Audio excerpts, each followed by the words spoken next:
Salut tout le monde. La semelle étant la partie infrastructure de l'ouvrage. Alors ce soir, je vais vous montrer comment est-ce qu'on peut dimensionner une semelle jumelée excentrée dans Robot Structural Analysis.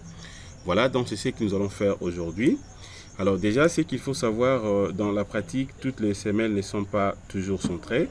Donc au moment de la réalisation, il y a possibilité d'avoir des semelles centrées, tout comme d'autres semelles aussi excentrées. Alors, compte tenu pourquoi des fois c'est mieux d'excentrer vos semelles, donc il y a possibilité de le faire compte tenu des risques de chevauchement entre des semelles voisines. Et on recourt dans ces cas donc aux semelles jumelées. Et dans les cas où, par exemple, nous avons une contrainte géotechnique, par exemple, les dimensions de la parcelle ne permettent pas vraiment donc, de recourir aux semelles centrées. Donc, nous avons la possibilité d'utiliser directement les semelles excentrées qui devra donc par ailleurs avoir une longrine de redressement pour essayer un peu de reprendre donc, les moments au niveau justement de la longrine. Voilà, donc cela revient à dire quoi ici? Alors, la semelle excentrée aussi, c'est vraiment important puisque ça peut arriver que vous êtes en train de, vous voulez réaliser un projet et dans une parcelle où il n'y a pas vraiment assez d'espace. Alors, pour éviter que vous puissiez peut-être construire chez les voisins, donc vous avez la possibilité de réaliser de l'autre côté une semelle centrée. Et puis, l'autre côté également, vous avez la possibilité de réaliser une semelle excentrée. Donc, vous aurez donc semelle centrée. Et puis, donc en aval, vous aurez une semelle centrée.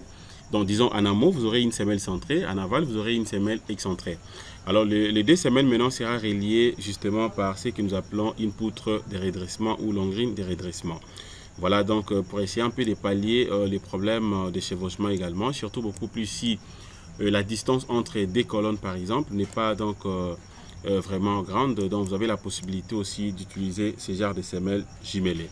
Voilà, donc c'est ce que nous allons voir ce soir, de manière à ce que vous puissiez retenir comment est-ce qu'on peut la dimensionner. Alors, qu'est-ce que je fais? Premièrement, je vais rentrer tout au début. Je vais rentrer d'abord au niveau de projet. Je prends donc géométrie. Voilà, donc la configuration de notre projet est là. Étant donné que j'ai déjà donc sélectionné donc, la semelle, c'est pour cela que vous voyez la semelle apparaît ici. Alors, ce que je vais faire maintenant, qu'est-ce que je vais faire? Je vais premièrement d'abord supprimer la semelle en question. Voilà. Ou carrément, je vais réouvrir encore une fois de plus le projet. Je viens ici, je vais réouvrir le projet. Voilà, je vais patienter. Voilà, donc le projet que nous sommes en train de traiter est là. Voici les projets en question.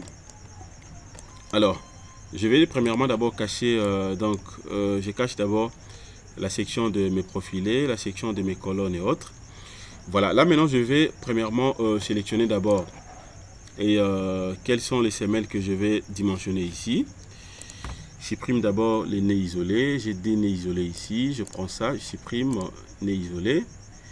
Voilà, les nez isolés sont partis. Alors, je peux relancer d'abord les calculs. Je relance les calculs. Je vais patienter. Voilà, c'est bon. Alors, maintenant, qu'est-ce que je fais à ce niveau? Je suis en train de vérifier d'abord le bâtiment. Déjà, vous êtes en train de voir à ce niveau ici.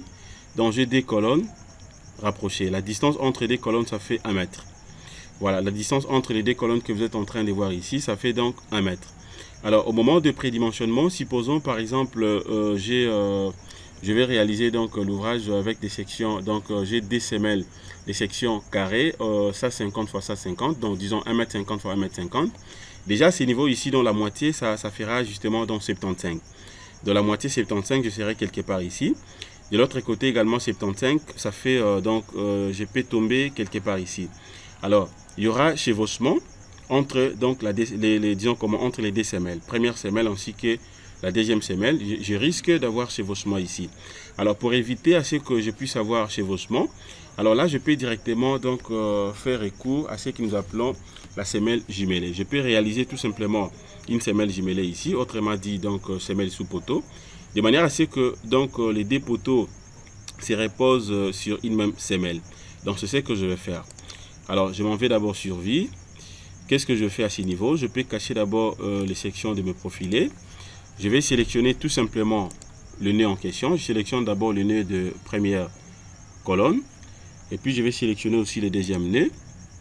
Voilà, donc là je viens de sélectionner les deux nœuds. Premier nœud, donc c'est le nœud numéro 879. Deuxième nœud, c'est le nœud numéro 881. Alors étant donné que j'ai déjà sélectionné donc le deux nœuds, ayant une distance entre les deux donc d'1 mètre, qu'est-ce que je fais? Je peux passer directement donc au dimensionnement. Alors je viens d'abord ici, je prends donc la combinaison en éli qu'on avait fait. Donc je prends combinaison en éli. Et puis maintenant je viens au niveau de dimensionnement, je vais prendre ferraillage réel, élément béton armé. Voilà, je vais patienter. Alors déjà à ce niveau, je vais accepter d'abord la combinaison en éli. Je clique sur OK. Voilà, il y a un message qui apparaît ici. Voulez-vous projeter une semelle pour des poteaux? Voilà, j'accepte oui, puisque c'est ce que je vais faire. Donc je clique sur oui et je patiente. Alors déjà à ce niveau, si je viens ici, vous allez voir que je n'ai pas obtenu directement donc les deux poteaux tels que souhaité. Alors qu'est-ce que je fais? Je vais rentrer d'abord ici, je clique tout simplement à côté. Voilà, déjà à ce niveau, vous avez donc le D numéro de nœud sélectionné. Donc le nœud 879 ainsi que le nœud 881. Je vais double-cliquer là-dessus, je double-clique. Voilà, une fois double-cliqué, voilà ce que je viens d'obtenir. Regardez, donc déjà je viens d'obtenir donc cette semelle donc jumelée. Regardez, vous avez donc deux poteaux, des colonnes, première et deuxième. Première, ça fait 800, le numéro de nœud, c'est 879, donc 879 et 881. Voilà. Alors, étant donné que par rapport à cette formation, nous sommes en train de dimensionner une semelle jumelée, mais excentrée. Voilà, donc déjà c'est excentré, puisque le millier, c'est quelque part ici. Regardez, c'est là où un peu, vous voyez un peu blanc. C'est ici où nous avons le millier. Alors, les deux semelles sont déjà excentrées. Donc, ligne, tout comme l'autre de l'autre côté, dans l'autre sens. Suivant, bien sûr, les sens donc, opposés. Voilà. Alors, qu'est-ce que je fais maintenant? Étant donné que c'est déjà donc, excentré, donc ça vaut pas la peine soit de le placer, par exemple, au milieu. Mais si je voulais dimensionner, donc je voulais que donc, les deux colonnes soient centrées, là, c'est juste question de confirmer quelque part ici. Donc, j'ai la possibilité de le centrer. Mais comme je suis en train de dimensionner une semelle jumelée, excentrée, donc je laisse ça comme ça. Alors, qu'est-ce que je fais maintenant? Je viens au niveau justement de dimension. Et les dimensions que moi je vais utiliser ici, bon, je vais fixer ça. Je fixe les dimensions telles que représentées ici. Je prends donc ici, je prends 1,50 m. Je vais travailler avec 1,50 m. De l'autre côté, 2 mètres, c'est bon pour moi. Et la hauteur ici, je prends une hauteur de 50. Voilà, une hauteur de 50. Et puis j'applique. Voilà, voilà ce que je viens d'obtenir. Alors si vous voulez aussi ajouter par exemple les patins, c'est juste question de venir ici, vous cliquez et puis vous appliquez directement et vous aurez directement des patins. Alors par rapport à notre cas, étant donné que nous sommes en train d'utiliser, donc nous voulons dimensionner et calculer notre ouvrage normalement sans avoir les patins. Donc c'est pour cela que je n'ai pas voulu avoir ça directement. Voilà, donc je peux rentrer ici. Voilà, je rentre là où j'étais. Ici, j'ai pris 1,50 m. Je vais fixer ça. 2 mètres, c'est bon. De l'autre côté, ici, je prends 50 cm. C'est bon pour moi. Et puis, j'applique. Voilà. C'est bon. Alors, maintenant, qu'est-ce que je fais? Je peux passer directement au niveau du phi. L'excentrement, c'est ce que je refuse. De l'autre côté, bon, je prends phi. Voilà. Ici, la section est de 20 x 20. Donc, ce sont des colonnes carrées. Déjà, c'est bon. Voilà, c'est bon, je laisse comme ça. Optimisation ici, je prends homothétique. Voilà, c'est bon, je peux confirmer ça. Voilà, et puis je ferme.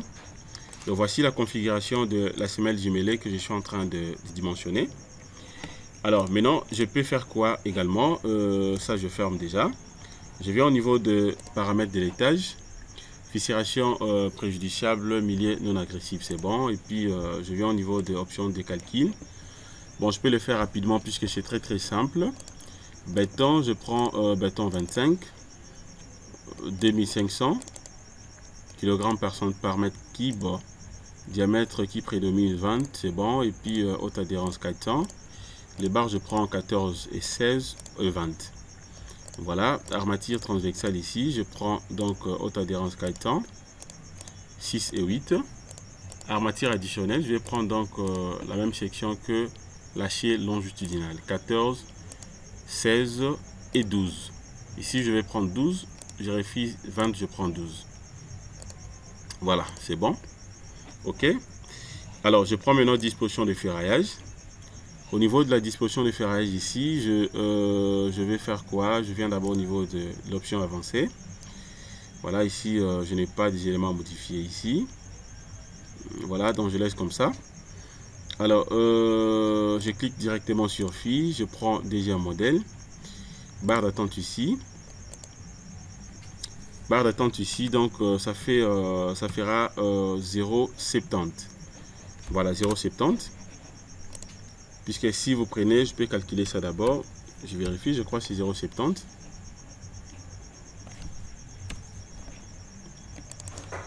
Voilà, donc les barres, j'ai pris des barres des 12, barres des 14 et barres des 16. Alors je prends barre des 14, j'aurai 0,14 multiplié par 5, les 5 que vous êtes en train de voir ici. Donc diamètre, la formule est que longueur développée doit être supérieure au 2, donc le diamètre, multiplié par 5. Le diamètre, on a pris les barres des 14, donc ça fait 0,70. Donc supérieur ou égal, donc je prends 0,70. Alors les diamètres ici, je laisse automatique, il fera les choix. Les crochets, je prends l'angle droit. Voilà, longueur développée, je prends 5 cm. Bon, je peux même diminuer, je prends par exemple 2,5. Bon, normalement je prends 5. Je prends 5 pour la semaine. Pour la semelle, je prends 5 et puis je clique sur OK. Et puis ça reste quoi ici? Je prends directement définir charge. Définir charge ici au niveau de phi. Et je n'ai rien inséré ici étant donné que ce sont les chargements a été déjà bel et bien fait au moment de la modélisation. Une fois qu'on avait chargé, donc tout est là. C'est juste question de venir ici. Je clique une seule fois. Voilà, vous avez directement toutes les valeurs. Vous avez toutes les valeurs. Voilà, suivant, ça c'est dit, c'est en fonction de la descente des charges, donc vous avez tous les éléments. Voilà, fonction bien sûr de la combinaison. Donc c'est bon. Et puis je peux fermer. Quoi également, je viens au niveau de définir sol. Définir sol ici, je prends toujours ça. Bon, je réfise qu'il n'y a pas présence de l'eau. Et puis ici, profondeur, donc niveau de fond de fouille, je peux prendre combien? Niveau de fond de fouille, bon, je prends 1 mètre. Je prends 1 mètre. Voilà. Les couches du sol maintenant. Première couche ici, je vais prendre quoi? Première couche, cette fois-ci je vais changer. Je prends argile limo ferme. Je prends argile limo mou. Et puis je prends argile limo dire. Voilà, je peux prendre que 3. 3 déjà c'est bon, ça je fais delete. C'est parti. Et puis j'applique. Voilà ce que je viens d'obtenir. Bon, ici j'avais pris 1 mètre, donc je prends moins 1. J'applique. Bon, si je prenais par exemple, bon, j'essaye d'avoir avec moins 80, puisque je veux que le niveau de fond des filles se retrouve juste à côté ici. Bon, je vais essayer d'avoir avec moins 80, je vais voir. J'applique. Voilà, moins 80 c'est bon. Donc je laisse comme ça. Je suppose qu'il n'y a pas présence de l'eau. Si vous voulez ajouter, donc si vous êtes en train de dimensionner une semelle qui sera donc là où il y a présence de l'eau, c'est juste question de venir cliquer ici et vous allez définir premièrement les niveaux d'eau haut et les niveaux d'eau bas. Donc vous insérez ça et point barre. Et puis je ferme. Alors étant donné que j'avais déjà appliqué et puis je peux fermer, je ferme. Ferme également ça. Je viens de l'autre côté maintenant au niveau de l'option géotechnique. Les coefficients, je prends 1.25 à ce qui concerne les glissements. Voilà, ce qui concerne les glissements, je prends 1.25.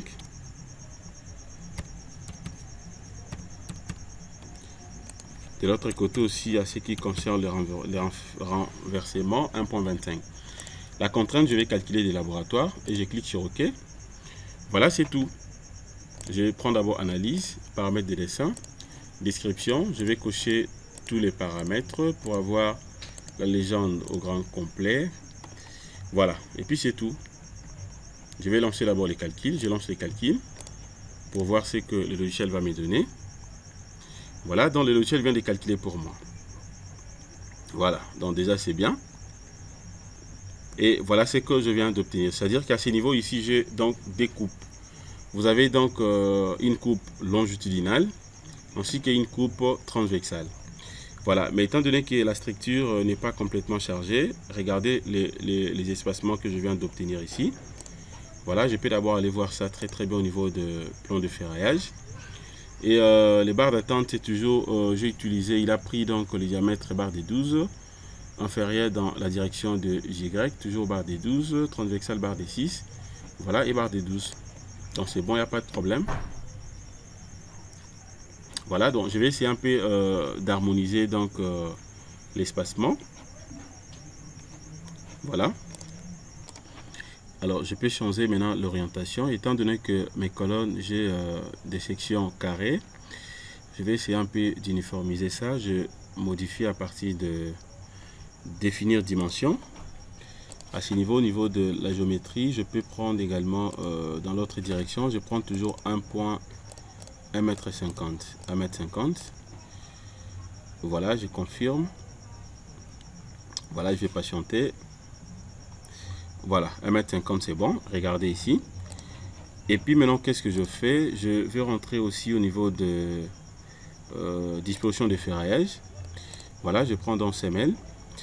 Je vais confirmer le diamètre, donc l'espacement minimal est de 10 cm, maximal est de 15. Alors je vais renvoyer les dés de l'autre côté, je renvoie les dés. Voilà, c'est bon. De l'autre côté, je n'ai pas besoin d'avoir des nappes. Bon, je laisse comme ça.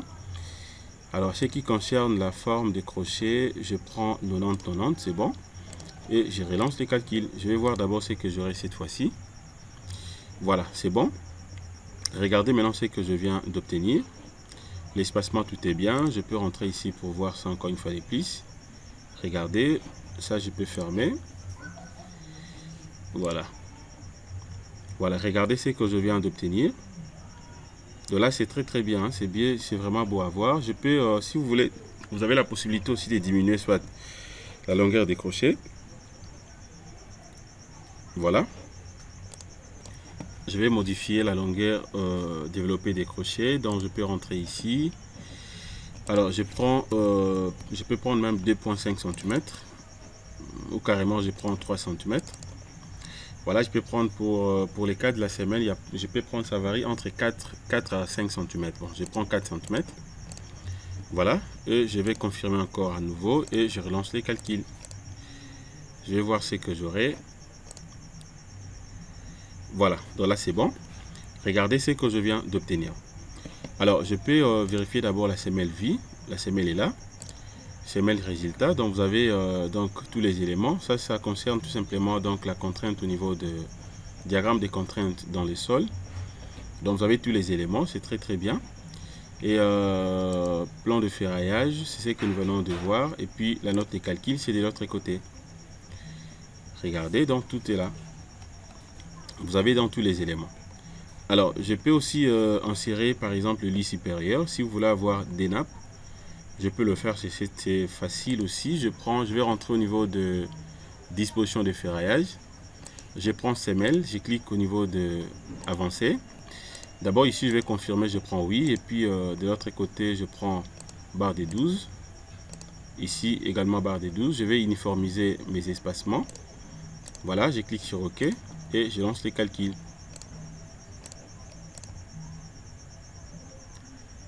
Voilà ce que je viens d'obtenir. Alors, je vais diminuer encore une fois de plus les crochets pour créer en fait, pour laisser un espacement entre deux lits.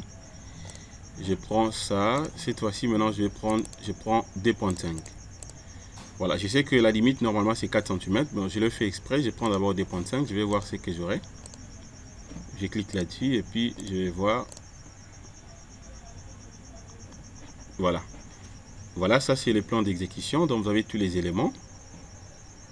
Voilà, vous avez donc des colonnes excentrées à gauche tout comme à droite.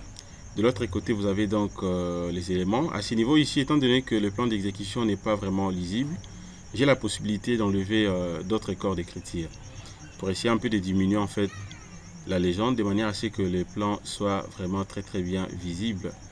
Alors pour l'enlever aussi c'est facile, je peux rentrer ici, je viens au niveau de analyse, je prends paramètres dessin, je vais cliquer d'abord sur description des armatures. Bon, je vais enlever ce qui n'est pas important, par exemple le diamètre, si je vais, le diamètre je peux laisser, bon je peux enlever soit la longueur développée. Au niveau des tableaux, nombre des pièces, type d'acier aussi je peux enlever, et je clique sur OK, je relance les calculs. Voilà, là maintenant c'est lisible. Voilà, là c'est beau à voir, donc vous avez la possibilité de lire ça sans problème. Alors je peux aller maintenant au niveau de plan de ferraillage pour essayer un peu de voir ce que je maintenant. Regardez, là maintenant c'est différent puisque je viens d'ajouter le lit supérieur. Voilà, là maintenant vous avez donc deux lits, des nappes supérieure et nappe inférieure. Donc voilà, si je vais enlever ça, c'est simple, c'est juste question de rentrer là où on était. Je prends semelle, je clique sur l'option avancée, je peux prendre soit automatique, et puis de l'autre côté aussi je mets seulement automatique, ou soit je peux prendre non tout comme automatique. Je clique là-dessus et je lance le calcul. Voilà, donc là c'est parti. Même si je m'en vais de l'autre côté, vous allez voir que c'est parti. Voilà, donc je crois que nous sommes arrivés à la fin de notre formation. Je crois que vous avez compris comment est-ce que vous pouvez dimensionner une semelle jumelée excentrée sur Robot Structural Analysis. Merci de votre disponibilité. Passez une excellente soirée. Au revoir.